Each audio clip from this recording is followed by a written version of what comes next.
What is the secret to unlocking your full potential? What makes your idols any different than you? How do you become the person you've always wanted to be in life? This is where you get all of your questions answered. My name is Justin Shank, and I sit down with some of the most epic individuals who are changing the world with their actions in business and in life. We discuss how they did it, why they pushed themselves, and more importantly, how they were able to focus on continuous growth to achieve their dreams. Welcome to the Growth Now movement. This week, I sit down with Alexa Henderson. Alexa is the co-owner of Next Level Trainings in Philadelphia, a mindset school that supports people to unlock their power, passion, and purpose through experiential, emotional intelligence and leadership trainings. Alexa is passionate about creating a world that is generative and thriving for all, and amplifying messages, stories, and ideas that transform the world. I think you guys are going to love this conversation with Alexa. I had the honor of having lunch with her about a year and a half ago, and we finally made this conversation happen. And we get into so many great topics like overcoming adversity, emotional intelligence, having the right mindset when it goes into life, and overcoming failure, and all the incredible things that we experience as human beings, and how do we handle that emotion. We also get into Alexa's personal story and how she was able to overcome and then really find herself in the position that she's in now as a leader in emotional intelligence. So make sure you guys stick around, check out the whole entire episode, a ton of great takeaways for you, plus a great offer at the end from Next Level. Now, if you guys are enjoying this episode, I would absolutely love it if you went over to iTunes, rated and reviewed. If you love it, give it a 5-star, write something nice. Let us know what episodes you enjoyed. Let us know why you're sticking around. I greatly appreciate it. And if you haven't clicked that subscribe button yet, make sure you click it, because there's going to be a ton of great information coming to you soon. I can't wait to share the amazing guests we have in the upcoming future as well. And I think you guys are going to have a ton of amazing takeaways for you to implement in your life. Now, let's get to the amazing episode with Alexa Henderson. Alexa, welcome to the show. Hi, Justin. So excited to be here. Thank you. Yeah, I'm excited about this conversation. We met, a year and a half ago, I think. We dove into such great conversation over lunch, and we were supposed to do this conversation back then. Like a year ago. Yeah, but I am a big believer that the world shows up when it's supposed to. The person shows up when they're supposed to. And I know now that this message is important for my audience, and we're going to get into things like mindset, emotion, vulnerability, all these important things that you guys talk about with Next Level and all the things in between. But why don't we take a second and talk about who you are and how you got to be where you are today? Awesome. Wow. Okay, great. So I am Alexa Henderson. I am one of the trainers at Next Level. I do sort of like the upper level leadership training. So level 1 and 2 are by other people that are, have been massively trained and doing it for decades. And then you get to level 3, and I support the leadership training part of the experience. I am also one of the owners at Next Level Training. So wow. I am number one, a creative. Like ever since I was a kid, like massive amounts of art and dance and, singing and all this kind of stuff, just a lot of ideas. And as I got into my, teenage years, we had a really I had a tumultuous growing up experience with my family. My parents were separated, never actually married. And by the time they had me, it was like 2 separate households. My mom moved away when I was really young. She moved away when I was 5 or 6 up in New York City. We lived in Florida. And, that was really hard on me because I got to choose one or the other parent. And for a 6-year-old, that was intense. Yeah. There was also periods of time when I was much younger than that I found out later that my mom had left for like 6 months at a time. So just a lot of like, not a whole lot of stability as a kid. Right. And then, had a lot of kind of similar stuff going on throughout the family, throughout my teenage years. And I had a lot of, I'm just diving all the way in here. Oh, so, of course. Yeah, let's do it. I hope that's cool. All right. Awesome. I had a lot of anxiety, like a massive amounts of anxiety in high school. I remember getting into boarding school for acting because I wanted to be in movies, and went away to Michigan from Florida, and it was supposed to be this like awesome thing. And I spent that year like crying on the phone, like horribly uncomfortable with people, like just like so caught in my head, right? And that sort of set the stage for alcoholism. Like I had a really, really intense couple years with alcoholism at a young age, and then I joined the 12 Steps in my early 20s. So, yeah. So I guess I'm bringing all this in because like emotional intelligence ties into the mind, right? Emotional intelligence ties into your ability to manage your emotions. And, you know, I was kind of like a wreck in my early 20s and in my late teens. And it took a lot of tools, like so many, like I've been kind of a master of all these self-development possibilities because I was just looking for something that would work, right, for decades. And, you know, and that's a beautiful thing. Like, it's like we oftentimes we end up being focused in the area that we have that need the most learning, right? Like we can teach the thing that we've had to focus on the most. And, and for me, it was really overcoming my isms and my mind, and also figuring out how can I still bring my gifts of creativity to the world, so that you know I can have this thriving life and also be in contribution in the world. No, I love all that, and there's so much that I want to dive into during that entire process because I know from my own life and the things that I've gone through, the things that we went through to find who we become as adults. And it's up to us to realize like, what lesson is this versus how can I use this as a crutch? And I think so many people use what they went through as a kid, you know, as a crutch. Like, and honestly, you talking about being 6 years old and having to choose between parents. Number one, that's a massively large emotional bag to carry at any age, let alone 6. And then you kind of carry that into all the other things of your life, and allowed you to tell the story of, I'm this person who doesn't like the social side. I'm really into creative things. But it also gave you, or you can go, look, it gave me the gift to get creative and be creative, right? So let's talk a little bit about those younger years of identifying yourself as a creative and kind of what that did for you through those years. Did you use it as an escape? Did you use that as an expressive tool? Like, how did you use those things? Because I think there's a lot of creative people who listen to this show who are like, I'm creative, but I've been told by society that I need to be business minded or structured or whatever. Let's talk a little bit about that. Okay. Awesome. Yeah. You know what you're doing here. Awesome. So yeah, it's interesting because I think that I really took creativity. I do think that I used it as an escape tool. Like for sure I was in my own world, but I was also as a kid very extroverted. So I was super comfortable performing in front of people. Like I was the kid that was like getting people together to like make performances. And we had a couple different like family camps that we went to when I was young. And I was always like in the talent show. And so I was very comfortable in performing, but I also really enjoyed like my internal life, right? Where I could just go and like draw for hours and stuff like that.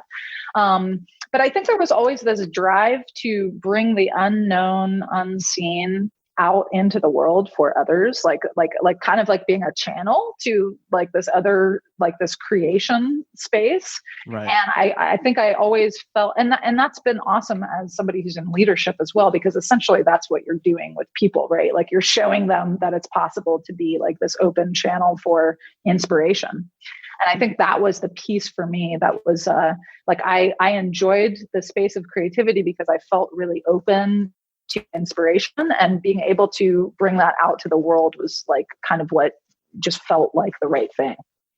No, I love that. And so obviously as you navigate through life, and you'd mentioned, you know, diving into alcohol as that crutch, like, hey, it made me feel a little bit more comfortable in those social situations. I mean, I get it. I've been there, and like, that's like, okay, I don't know how to be myself, so I'm going to use alcohol to be myself, right? And we're going to really navigate those relationships in that from that standpoint. But you went, and we can go back to that if you want, but I want to get more into going into the work that you did, right? Starting with 12 steps.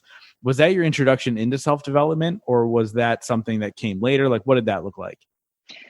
Yeah, definitely my introduction into self-help. I wish I could say I was one of these people that just read a ton of books, but like I'm dyslexic and I never have enjoyed reading. So like I actually had people tell me like, maybe you should read some books on self-development. I was like, yeah, I'd rather drink, like I like a lot of energy. I like a lot of, and it's interesting because I think I did turn to the alcohol as I started to feel like I wasn't able to access that space of inspiration and share it with others. Like I started to feel like I was like creatively blocked. And who knows, the mind is so intense, right? Like who knows what led to what, but I did start using alcohol more as like the creative outlet, right? Like connecting with people, having peak experiences, lots of ideas and stuff like that. But so for me, yes, AA was my gateway into self-development. And I'll say my time in AA was like all over the place. Like I didn't stay in the program forever. Like I've tried many other different methodologies after AA. And now recently I've actually come back to AA and like recommitted to that path now that I have all these other tools, right? Like there were other things that I really needed to pull into my tool belt, shall we say. And now that I have those, it's like, okay, cool. Also, I will do this 12-step experience. But for me, it really was, there was something I think for me, it was really something around the community aspect of the 12 steps was really something that like my spirit needed. I needed to feel connected to other people. I needed to feel like, okay, I'm not the only one who's going through all of this like mental anguish. I needed to hear other people's stories. And that's a beautiful thing about the work we do at Next Level too, is that you get so in relationship with the fact that like, you are not the only person who's suffering on the planet, and when you can really see that it's a common struggle for people, like it's just not easy to be on the planet. But the more that we can utilize, as you said, our past to support others and to be in contribution in some way, it's like, okay, I haven't gone through all of these painful experiences just to be in pain. Like I've actually gone through these experiences so that I can support other people in moving forward. And then it sort of gives meaning to the whole thing. No, for sure. And like, obviously a friend and mentor of mine, Ed Milet, says all the time, like life is happening for me, not to me. Right. And that's kind of the first realization I think anybody needs to come to, is to get out of that victim mindset where you're telling this sad story about yourself. And it allows you to kind of stay in those low moments and continue to binge drink or do drugs or sex or whatever you're leaning on at the time to help you through those moments. Right. And like, I think the realization moment for everybody comes at a different time. And yours came at a younger age than most. Like mine came later. Like I was close to 30 when I was like, oh, wait, I've been reading these self-help books, but I actually have to put into practice what's happening here. Right. But it starts with knowing first and then the action. Right. And so when you go through this action, walk us a little bit through that and what you did in your own life when you started to put into play these things. And then what was the shift that happened for you that now you're a leader in this space with Next Level? Yeah, absolutely. Yeah. So it was sort of like the help that I was looking for was slow, very, very, like for the first decade, I'm going to say, I mean, I'm 39 now. So when I entered the rooms at about 21, 22, and then I exited them about 25. I was like, I'm going to try, my own version of self-help, right? I started maybe reading more books and going to other types of seminars. Actually, you know what happened at 25? I did Landmark at 25. And so for those who are maybe not familiar with Landmark, it's a similar emotional development training that we do at Next Level, but it's a little different. It's a little bit more of like a thought experiment and a lot of lecturing and thinking through the choices that you make versus our brand, which is very experiential. And so, so that was an aha moment. Like when I did Landmark, I realized that I had a lot of stories about my family. And I was blaming my family for a lot of the reason why I had turned out the way that I had. Right. And so I'll never forget my first like really uncomfortable thing that I had to do is to call my dad up and tell him that I had always thought that he was crazy. Wow. And like, wow. They were like, yeah, you get to go out and you get to go have that like highly uncomfortable conversation with your dad, which at that point, he was the person that I had the most charge with in my life. And, I did, and it was awkward, and it was, we both cried, but it opened up something, right? It opened up something. And I no longer had that, like that emotional crutch, like you spoke about, where I could be like, my dad, because he was so hard on me and, an angry person. Like, this is why I turned out the way I did. It was like, oh, reality check. Like, I actually have responsibility. Like, the past is the past, and I can choose to shift and change and grow, or I can keep being a victim to it, essentially. So that was a big opening for me. And I think at that point, like, I was very open. Like I've gone to shamans, I've done energy healing, I've done acupuncture, I've done hypnotherapy, I've gone to the jungle to do plant spirit medicine. I've like done this gamut of things. And I think I would love to say that there's been a system that's really like that I could like, like some of these life coaches, they're like, here's the 5-step plan to self I think it's more complicated than that. And I think it's more individual than that. I think certain things work for different people.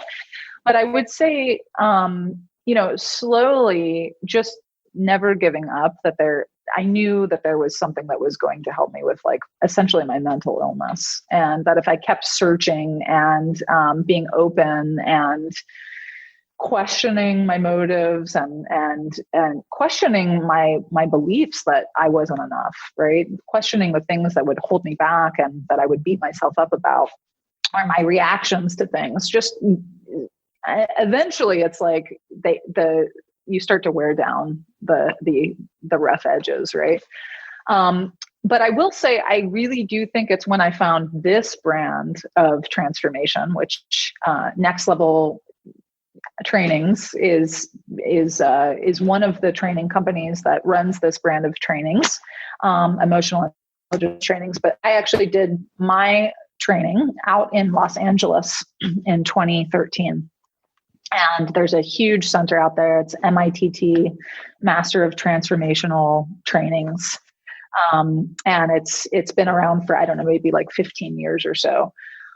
But I went out there, my brother-in-law, who founded Next Level Trainings in Columbus, Ohio, invited me and my older sister out to go have this crazy experience in Los Angeles. And it was through that training that I really feel like my personal development and my my mental health really like started to asymptote up, and to the point where it was like, it was clearly before the trainings and after the trainings for me. And there's still been work, right? Because I went out 7 years ago. I've still done a ton of work on myself, but the more that I've leaned into this specific brand of work, and also augmented with other things that I'm still involved with, this has been the most beneficial work that I've found out there.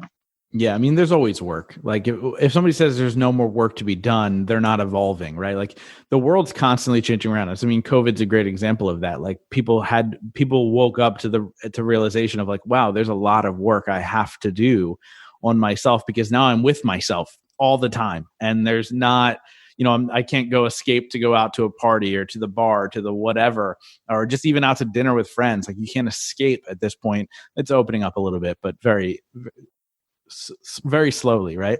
Yeah.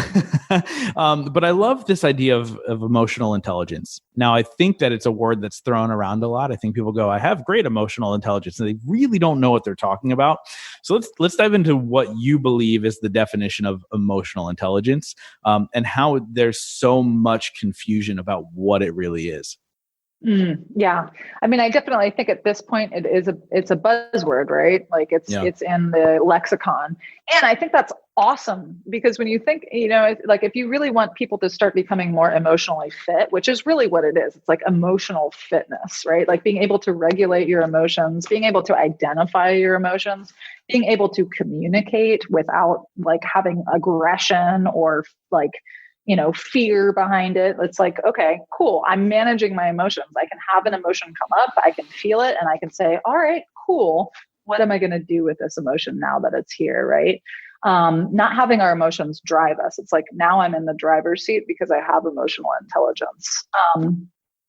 But I think it's great that it's in the cultural, I think it's great that it's in pop culture essentially at this point, because it's like even if people aren't necessarily totally clear on what it actually means, or maybe don't actually have the level of emotional intelligence that they may believe that they have, because let's face it, it's easy to be triggered by things. Yeah.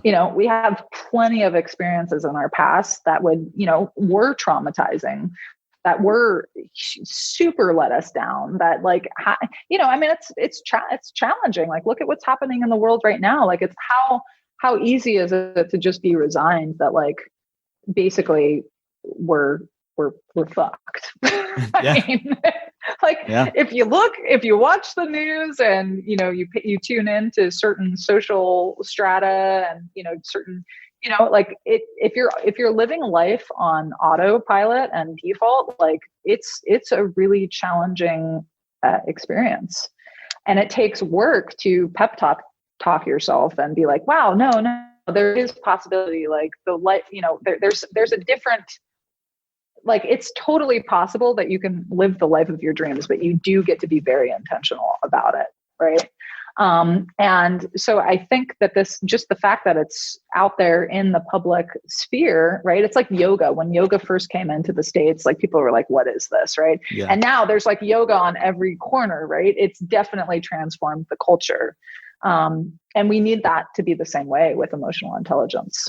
Oh, for sure. Now I know there's people that just heard what you said and they're like, yeah, this makes a lot of sense. Like, I need to be able to control my emotions. But when that person really pisses me off, I want to get mad. I want to yell. And that's what makes me feel better. Let's talk a little bit about some of the things people can do in those moments where you want to react. How can they be proactive in those situations and really begin to balance that emotion and truly, move forward with those relationships that the emotion may be affecting? Yeah, that's great. Yeah. So I would say being like, awareness is such a powerful tool. Like, so noticing, and maybe even keep like, if this is a new territory for you, keep a little journal and notice like the things that you're getting ticked off about, right? Like, notice when you start to feel disempowered, notice when you start to feel angry or upset. There's going to be a pattern around it likely, right? There's probably going to be 2 or 3 areas that really just like eat your lunch. And the more that you're aware of what those are, if you can kind of dial it in, take some time to write out like, okay, when's the first time that I can remember having this feeling? When is the earliest memory that I have of this feeling? And so I also want, disclaimer here, you're going to want to give yourself some space to have some feelings come up, right? Because if you're dialing into trauma, essentially, like, and this could be a big trauma or this could be a smaller trauma. Like when we're kids, the thing is, from 0 to 7, you're so highly impressionable.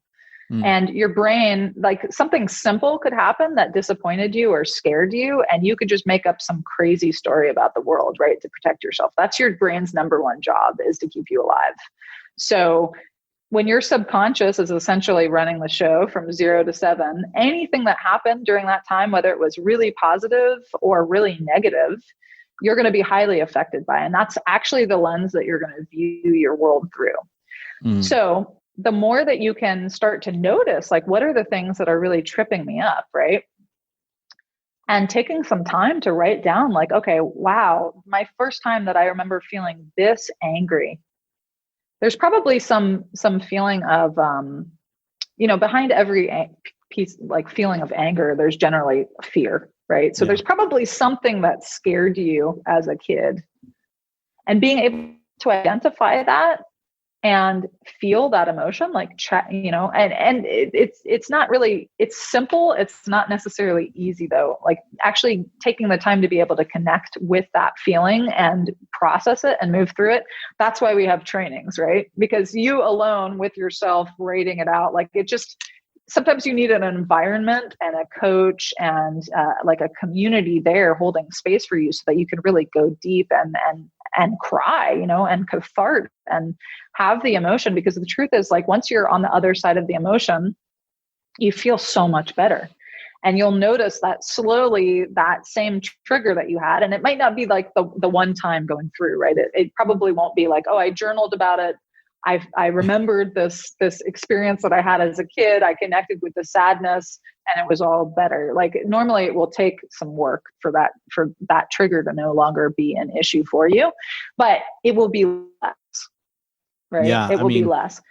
And it's so true to surround yourself with people who hold space, but also help you get to where you need to go, right? Like that's why I'm a big believer in masterminds and mentors and these people that will kind of push you, right? And this is everything in life, and emotional intelligence being such a pivotal point in so many people's lives to figure these traumas out, to be able to navigate that. I mean, I had so many of them in my life that affected everything, all of my friendships, all of my love relationships, all of that stuff. And it took time and understanding and the right people to help me kind of navigate overcoming that. Because honestly, like you said, I mean, it's a great practice to go, okay, why am I feeling this way? Let me journal this down. Let me kind of dive deeper.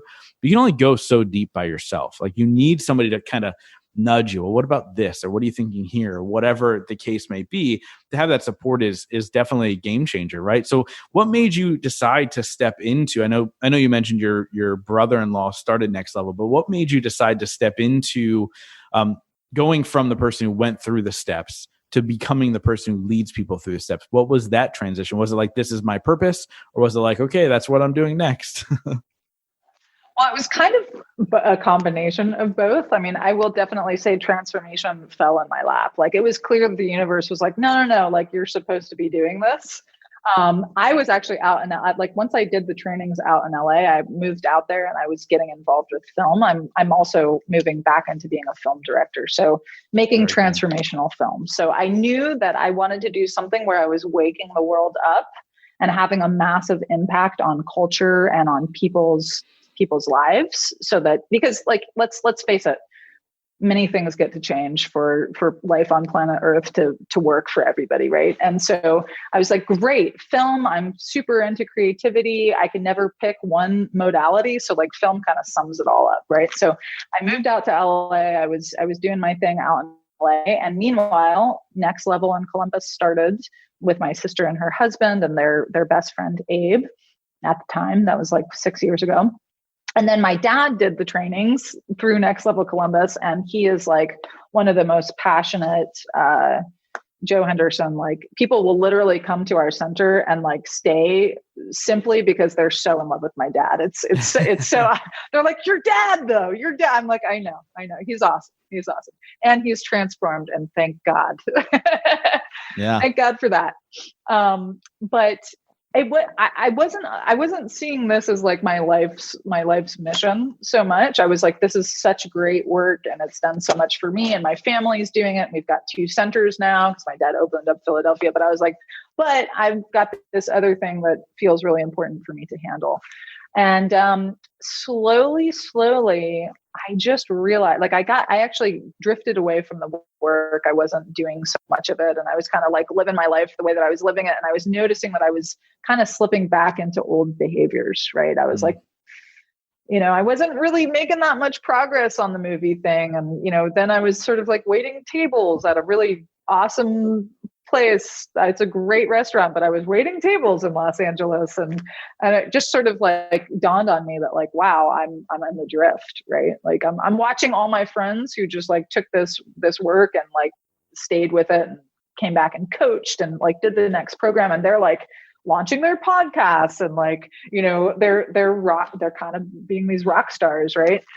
And I was like, maybe I should like give this a shot again. So I got back involved in Columbus, and really had did some more of the deep work, and I had some really powerful breakthroughs. And it was after I did a 6-month leadership program that we offer for entrepreneurs and people who want to be trainers, for speaking and facilitating and really just causing at a much higher level. That was when I was like, this was about 3.5 years ago. That was when I was like, okay, this work really is for me, and I'm super committed. And my vision is to transform the planet, and I can do that through film, and I can also do it through a few hundred people at a time who literally come out 5 days later or 3 days later or 2 weeks later and say, like, I was going to commit suicide.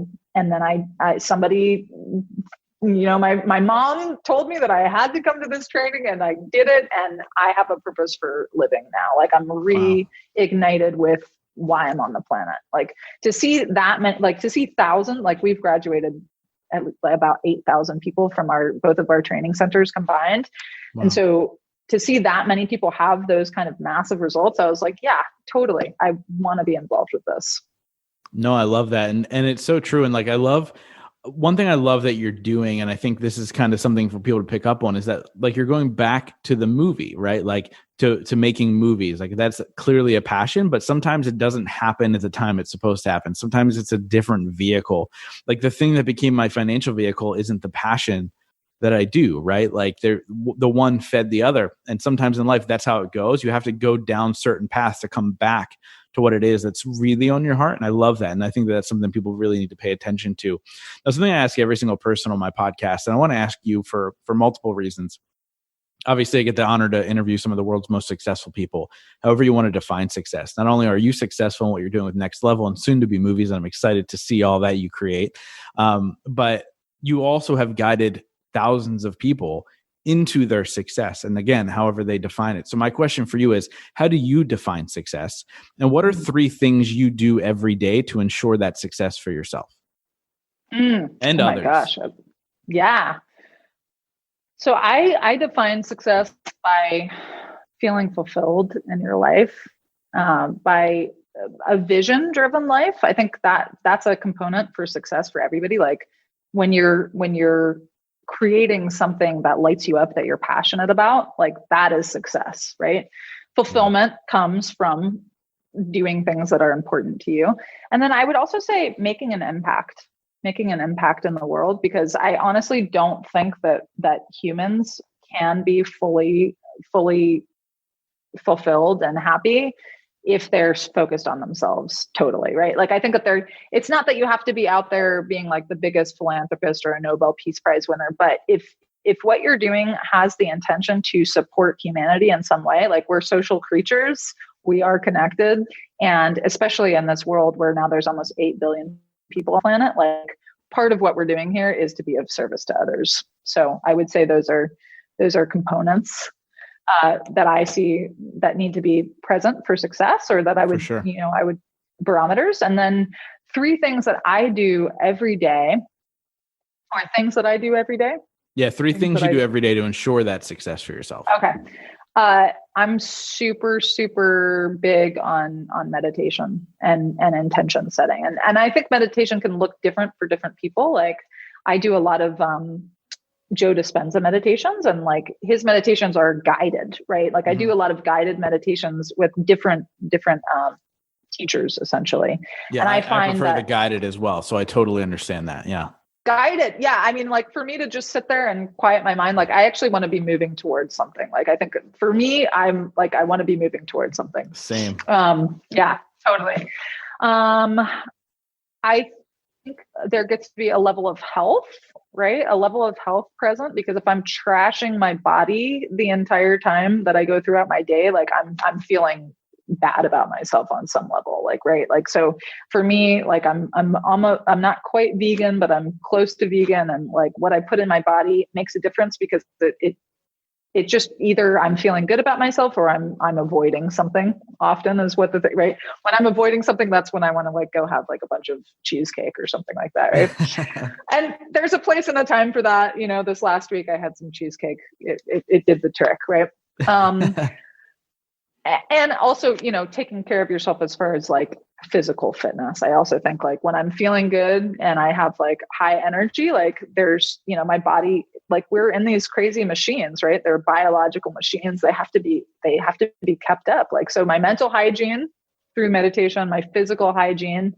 And I would say doing something that inspires me every single day, maybe scares me a little bit. I try and do something that scares me pretty often because I feel like, but if I'm doing it just to scare myself, like, okay, cool, get out of your comfort zone. That's great. But if I can do it through this lens of inspiration, right? Like, why would I be doing any of this? Like, ultimately, I'm doing these things because I want to be lit up and I want to light others up, right? So if I can be in that space where I'm just like keeping that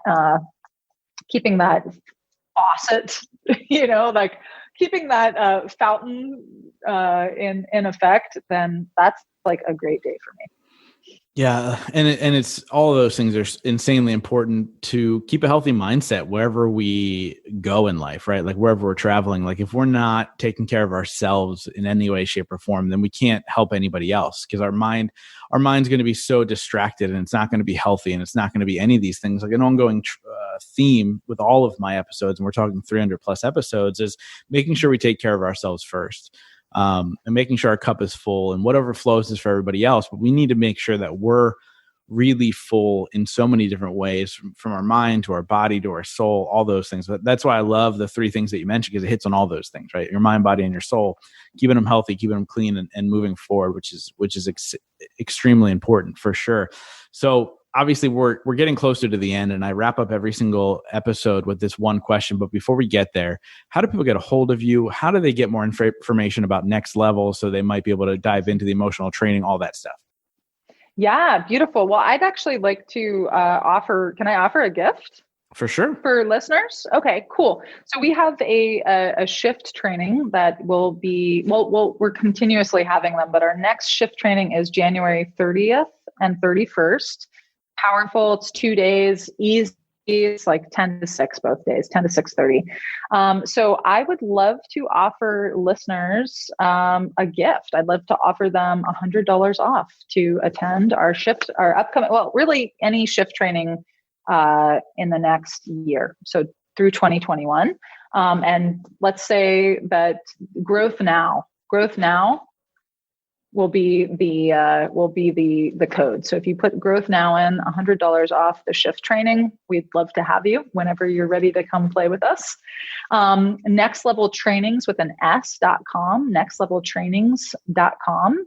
You can find out all information about Next Level. And if you want to get in touch with me directly on Instagram, I'm Alexa Rose Henderson at Alexa Rose Henderson, or my email is alexa@nextleveltrainings with an S.com. That's awesome. Thank you so much for that gift. That's incredible, guys. Make sure to use that code Growth Now and sign up if you're interested. Now, are you guys doing them virtually? Or are you doing them in person right now? Just so, because obviously this gets played all over the world. So, yeah, beautiful. Yeah. So the shift training, Shift and Accelerate, there's really I recommend doing both of them, but you can do them piecemeal. So this would be for just the shift training. Actually, it'll be, there's a URL that you'd get to go to. So you can sign up online and it will work, but it's going to automatically try and put you into Shift and Accelerate. So feel free to sign up for both, or you can uncheck a box and just come to Shift, right? So that will be with the Growth Now code, and that will have for in the future, like we're going to always have this online option for Shift and Accelerate. Awesome. Yeah. Cause in this COVID world of travel and masks, we need to make sure that we supply people with the tools they need from home, which is what I had to do with my event. So fully aware of how that all works out. And like I said, I wrap up every single interview with this one question. And that question is, in your life, what has been your biggest moment of growth?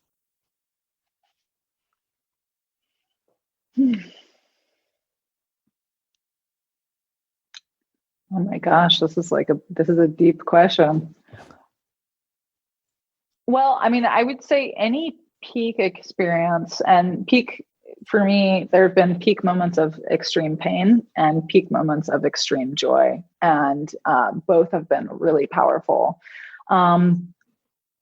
I guess I'll go with the peak moment of extreme joy, because that's more what I try and focus on these days, right? I would say graduating from our 6-month transformational training, where it's a master of leadership training, where you have put everything, blood, sweat, and tears out on the playing field, and just like totally put your ass on the line so many times in that 6 months. You deliver like a workshop. I delivered a workshop to 50 people in person. I quit 3 jobs. I broke up with the dysfunctional relationship. And there was something about graduating that in excellence and realizing like, wow, I really am the master of my life, right? Like I am 100% at the helm. I am the captain, and I'm capable in a way that I have never experienced before. That feeling of like confidence and courage and self-love and respect and just honoring myself and, the human spirit, biggest moment of growth for me. Awesome. I love it. Thank you so much for coming on, sharing your story and sharing your journey. And just thank you so much for the work that you do in the world, impacting so many people on such a deep level that they can go live their life fully is so insanely important. So thank you so much. Thank you so much, Justin. It's been a pleasure. Thank you guys so much for being a part of the Growth Now movement. This is how you can really help me out. If you guys enjoyed this episode, please share it out on Facebook, Instagram, Twitter, all that fun stuff. And let's grow this movement to epic heights. And it's all going to be because of you guys. Thank you so much. And we'll see you next week.